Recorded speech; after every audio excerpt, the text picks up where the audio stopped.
నమస్కారం. వాసవదత్తారమణ కథలకు స్వాగతం, సుస్వాగతం. ఇవాళ నా స్వాగతం సంపుటిలోని 5వ కథ వరలక్ష్మి వంటావిడ హాస్య కథను మీరిప్పుడు వినబోతున్నారు.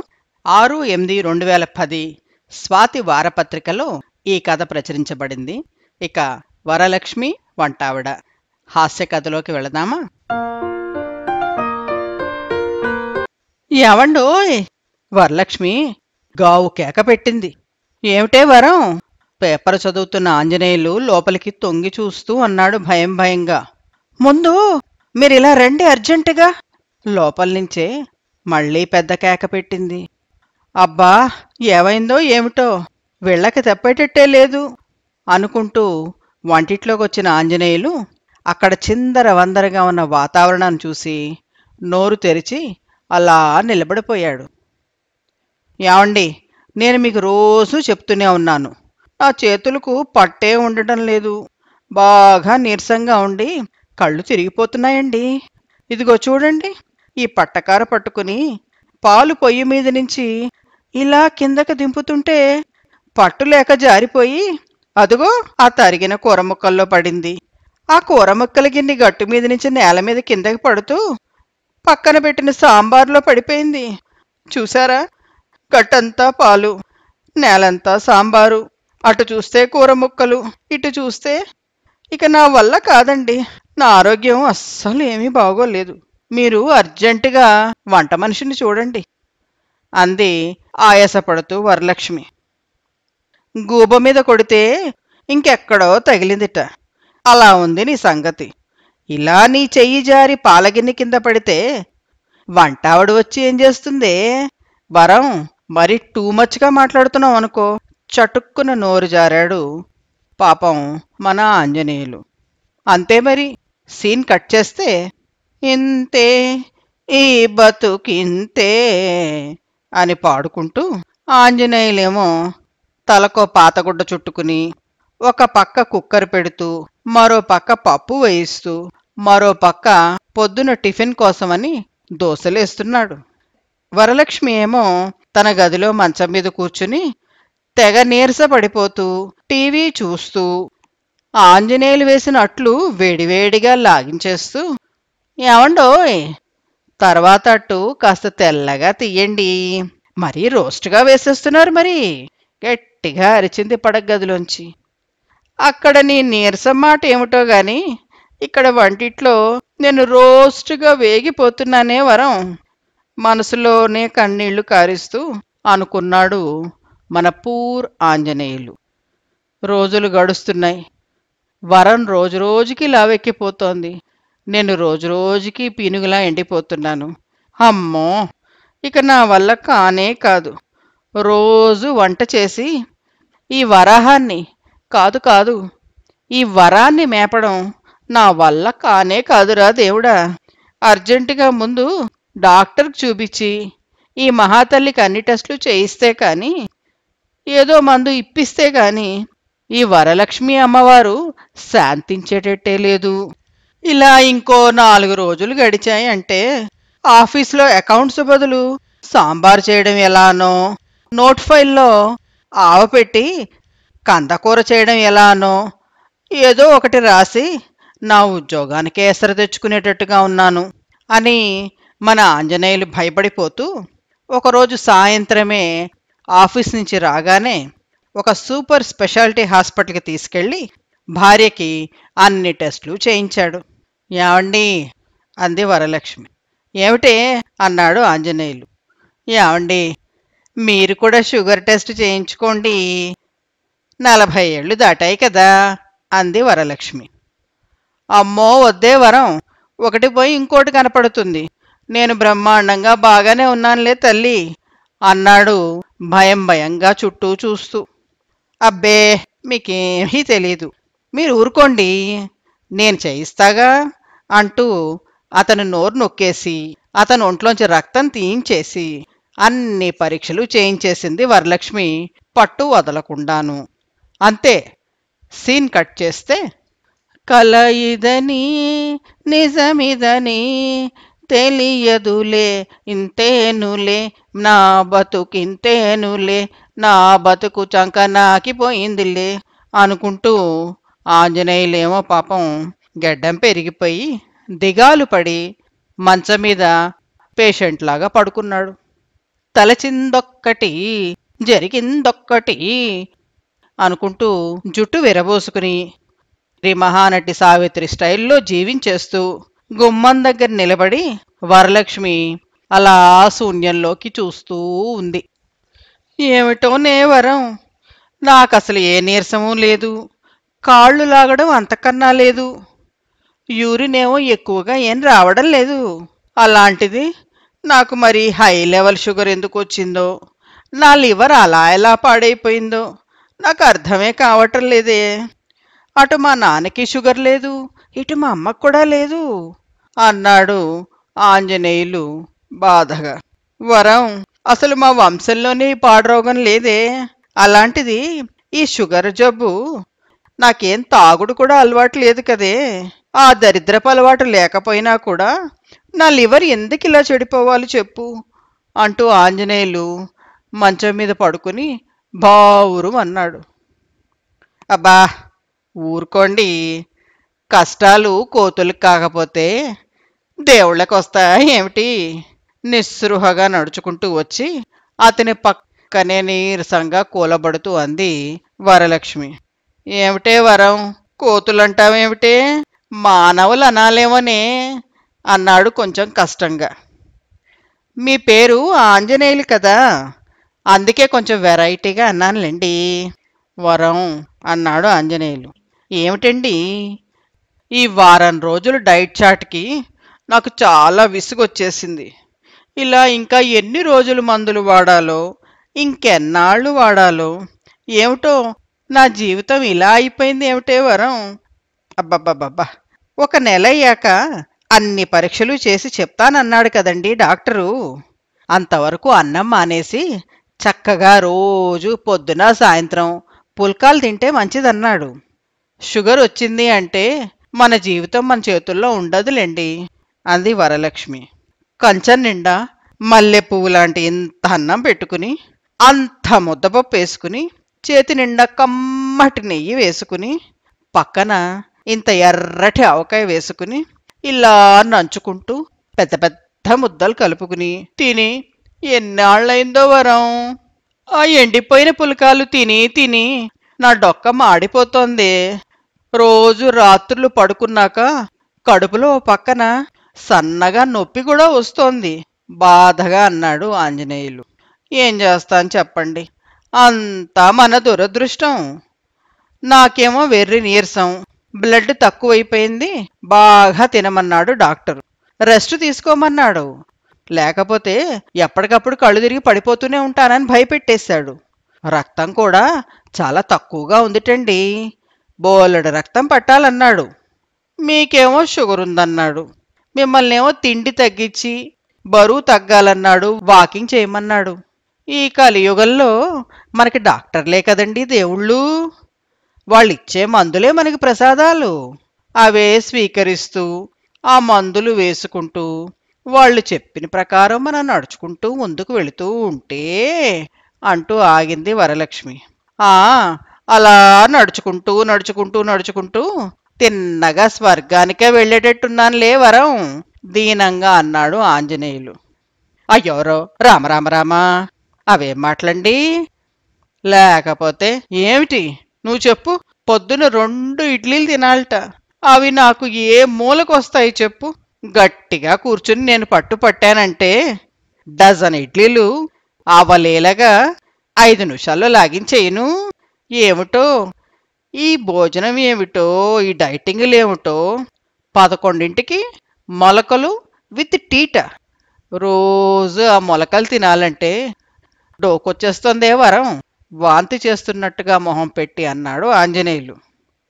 ఏం చేస్తాను, తప్పదులేండి, పాపం మీకొచ్చిన షుగర్ రోగం అలాంటిది సానుభూతిగా భర్త వంక చూస్తూ అంది వరలక్ష్మి.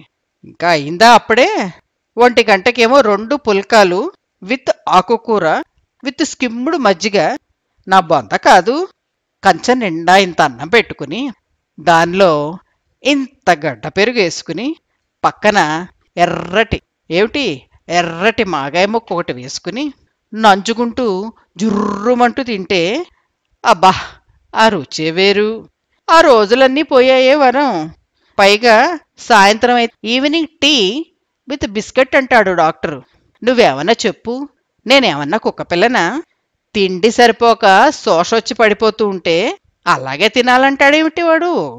ఏదో ఆఫీసులో ఇటు అటు పడిపోతూ పడిపోతూ ఏదో పని చేసుకుని నాకు శోష వచ్చినట్టు పడిపోయి ఇంటికొచ్చి తగలెడితే నువ్వు రాత్రికి కంచం నిండా ఇంత కందిపొచ్చడి కలుపుకుని దానిలో ఇంత నెయ్యి పోసుకుని ఇంత ఉల్లిపాయ పులుసు పక్కన పెట్టుకుని శుభ్రంగా నంచుకుంటూ లొట్టలు వేసుకుంటూ తింటూ ఉంటావా?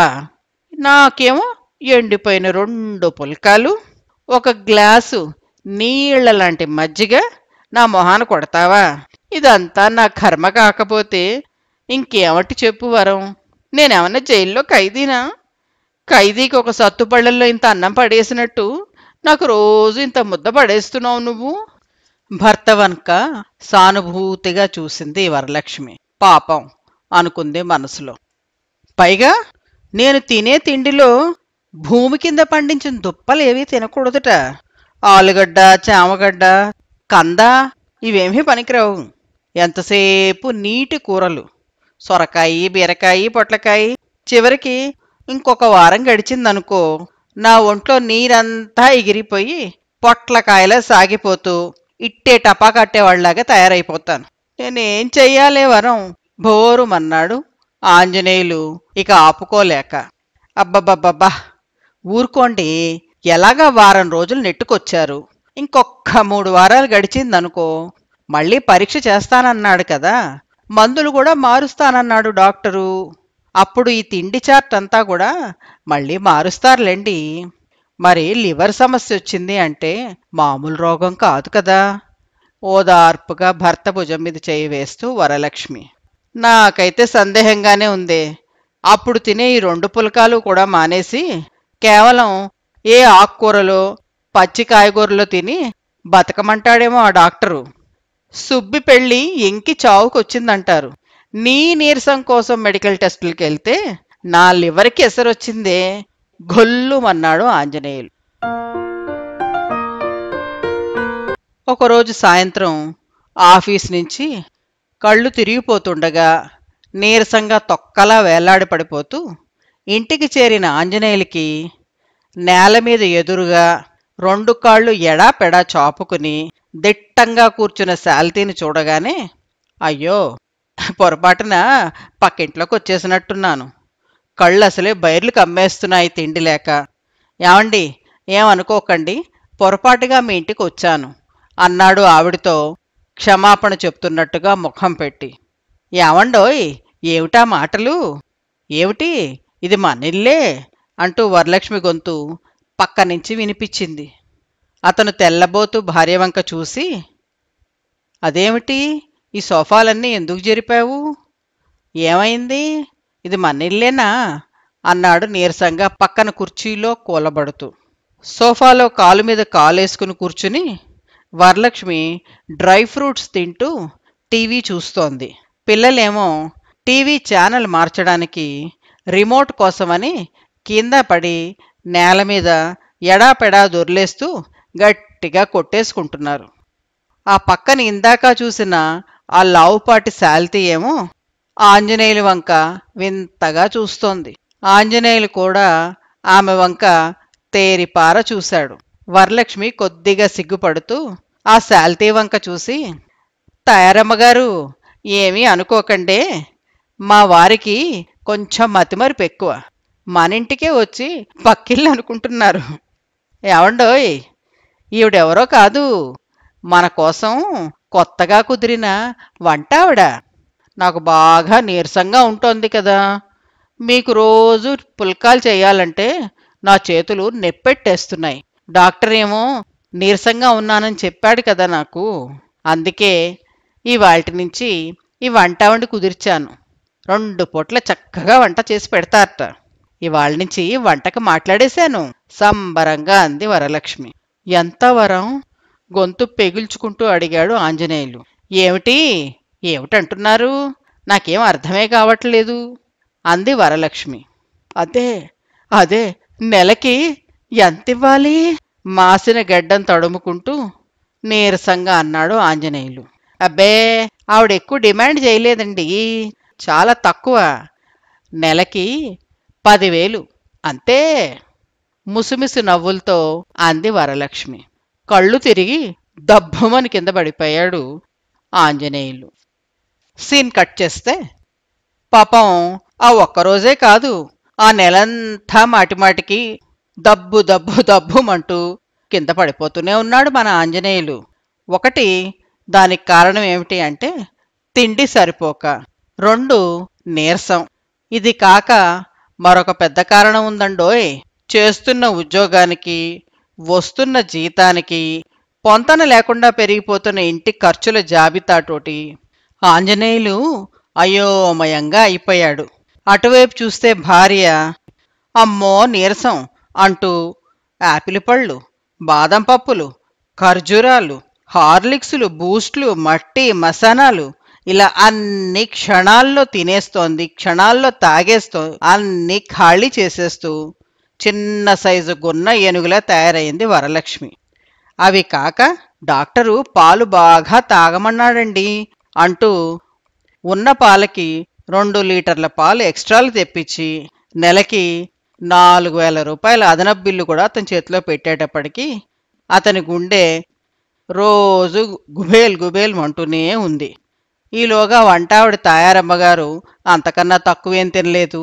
రోజు వండింది వండినట్టు, చేసింది చేసినట్టు, పారేసింది పారేసినట్టు, ఇంటికి పట్టుకుపోతున్నది పట్టుకుపోయినట్టు, తెప్పించిన కిరాణే మళ్ళీ తెప్పించి, తెప్పించిన వస్తువులే మళ్ళీ తెప్పించి, చాలా మటుకు కొన్ని చూసి చూడకుండా తన ఇంటికి చేర్చేస్తూ నెల రోజుల కిరాణా వారం రోజుల్లో హారత కర్పూరంలా చేసేసి ఆంజనేయులు జేబుకి పెద్ద చిల్లే పెట్టేసింది.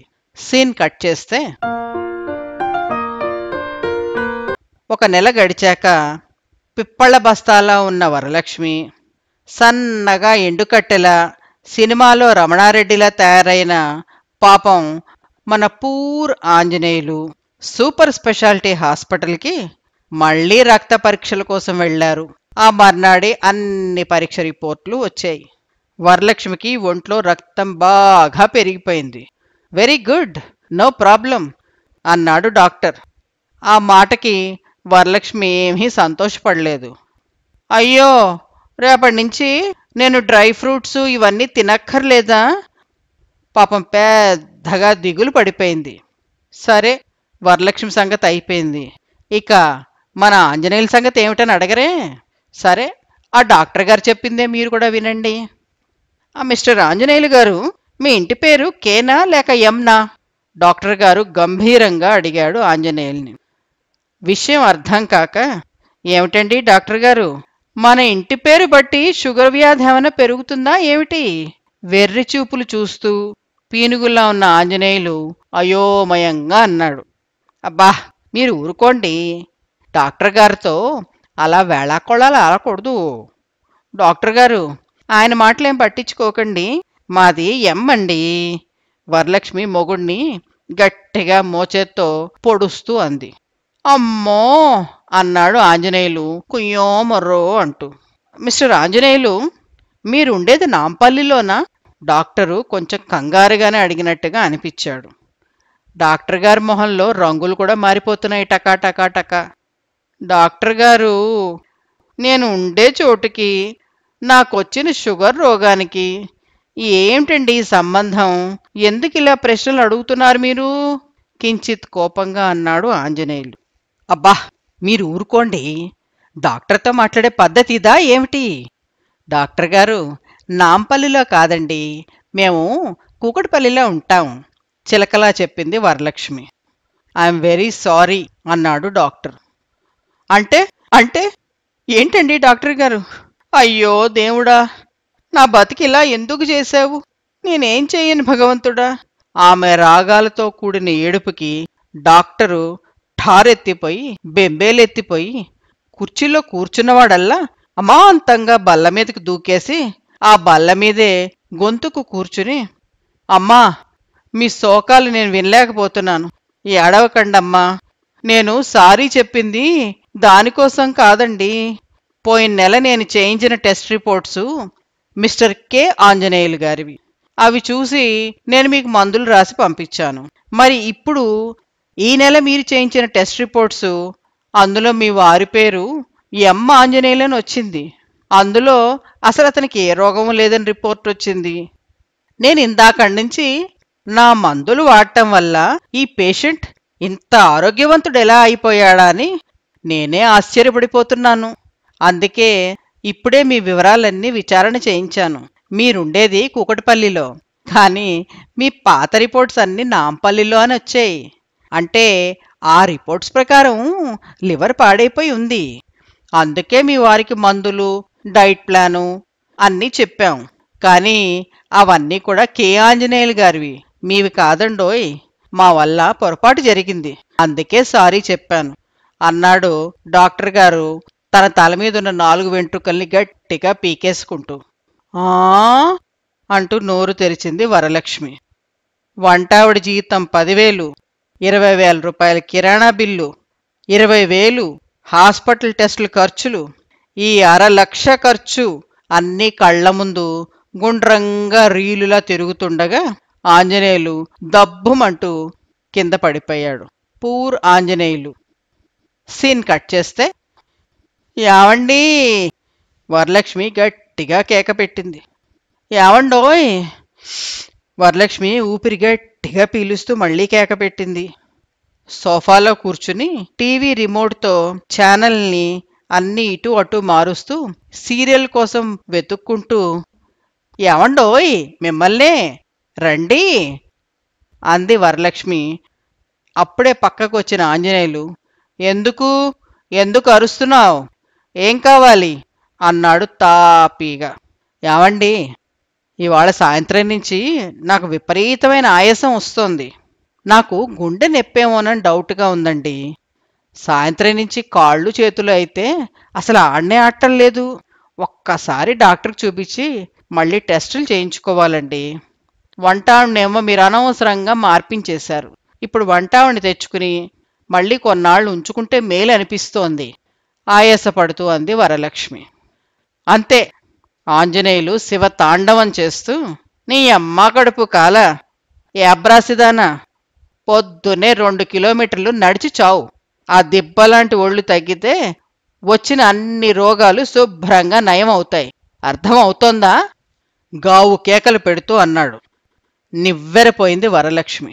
ప్రతి 10 రోజులు అయ్యేటప్పటికీ ఇక్కడ నొప్పి అక్కడ నొప్పి అంటూ వేలకు వేలు డాక్టర్లకి మందులకి నా చేత తగలెట్టించకు. అయినా అసలు అలా తగలెడితే గాని నీకు మనశ్శాంతి లేదా? నోరు మూసుకుని ఇప్పటి వరకు చేసిన నిర్వాకం చాలు. నీకే రోగం లేదు. నీకున్నదేమిటో చెప్పనా? మాయ రోగం, పని చేయడానికి బద్దకించే రోగం. లే, ముందు సోఫా నుంచి దిగు, ఆ టీవీ కట్టు, ఆ సీరియల్స్ చూడ్డం మాను, రోజు 2 కిలోమీటర్లు నాతో పాటు నడవడానికి రా. అది కాదండి అనబోయింది వరలక్ష్మి. మొయ్ మొయ్, నోరు ముయ్యమన్నానా? మళ్ళీ డాక్టర్ అన్నావో ఉప్పు పాత్ర వేసేస్తాను, జాగ్రత్త. ఏమనుకుంటున్నావో ఏమిటో. ఏమిటి, ఇంకా టీవీ కట్టలేదా? కట్టు, వంటిట్లోకి నడు. రేపటి నుంచి గ్రైండరు మిక్సర్ అన్నీ పక్కకు పెట్టేస్తాను. ఇంతకుముందు చేసినట్టు రోటి పచ్చళ్ళు చేయి, పచ్చి పులుసు చేయి, చారు పెట్టి వేడిగా ముందు అన్నం వండిరా. అలాగే తెల్లారగట్టలే రోజు నాతో పాటు నడకకిరా. నీకే రోగం వస్తుందో, నీ వేషాలేమిటో అన్నీ నేను చూస్తాను. కళ్ళు ఎర్ర చేస్తూ అన్నాడు ఆంజనేయులు. దిమ్మెరిపోయి భర్త వంక చూస్తూ ఉండిపోయింది వరలక్ష్మి. సీన్ కట్ చేస్తే, ఆశ్చర్యంగా ఎంత వెతికినా ఆంజనేయులు ఇంట్లో ఒక వారం రోజులు బట్టి టీవీ రిమోట్ అనబడే వస్తువు ఎక్కడా కనబట్టం లేదు. టీవీ సీరియళ్లలో అత్తాకోడళ్ళ తగువులు, పెద్ద పెద్ద ఏడుపులు, పెద్ద పెద్ద సవాళ్లు ఇలాంటివన్నీ కూడా ఎక్కడా వినపట్టం లేదు. ఆఫీస్ నుంచి వచ్చిన ఆంజనేయులు శుభ్రంగా స్నానం చేసి పౌడర్ రాసుకుని తెల్లటి లాల్చీ వేసుకుని పిల్లలిద్దరినీ పక్కన కూర్చోబెట్టుకుని పాఠాలన్నీ వల్లె వేయిస్తున్నాడు. మరి మన వరలక్ష్మి ఏం చేస్తుందో చూద్దామా? చక్కగా తెల్లచీర కట్టుకుని మల్లెపూలు పెట్టుకుని రోట్లో చేసిన కొత్త చింతకాయ పచ్చడి, ఇంత అరటికాయ వేపుడు, చారు, కంచాలు అన్నీ నేల మీదే పెట్టి అందరూ కలిసి కూర్చుని తినడానికి భోజనాలకి ఏర్పాట్లు చేస్తోంది. ఆకాశంలోంచి చందమామ వీళ్ళింటి మీదే ధారగా వెన్నెల్ని కురిపిస్తున్నాడు. కథ కంచికి చేరింది. మన వరలక్ష్మి వంటావిడ కథ కూడా అయిపోయింది. శుభం భూయాత్. ఇప్పటి వరకు మీరు శ్రీమతి కామరాజుగడ్డ వాసవదత్తారమణ రచించిన స్వాగతం కథల సంపుటిలోని వరలక్ష్మి వంటావిడ కథను విన్నారు. మీకు నా మనఃపూర్వక ధన్యవాదాలు. నా కథ కనుక మీకు నచ్చినట్లయితే లైక్ చేయండి, మీ స్నేహితులకి బంధువులకి షేర్ చేయండి. నా ఛానల్కి సబ్స్క్రైబ్ చేయడం మర్చిపోకండి. మరో కథతో మళ్ళీ కలుద్దామా? సెలవా మరి.